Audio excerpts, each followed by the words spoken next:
Kimi söyledim ben yerime.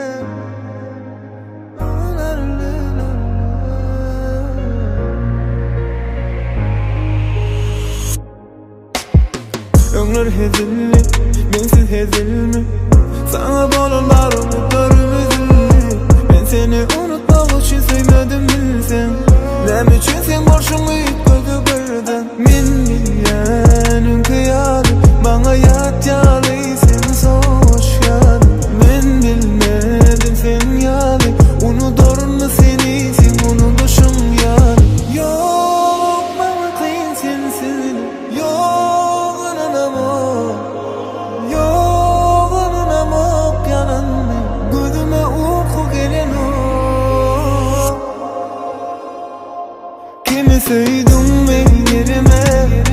Sen beni benzetmek her kime. Sana sözüm yok özümü koy ben yerime. Kimi koydum ben yerime. Beni benzetmek her kime. Sana sözüm yok özümü koy ben yerime.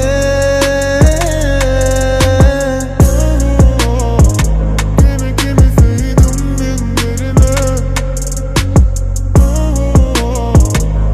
Kimi söyledim ben yerime.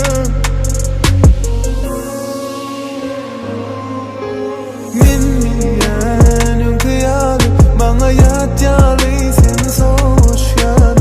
Ben bilmedim sen yarı. Unuturun mu seni sen unutuşum yarı. Yok bana kıyın sensin.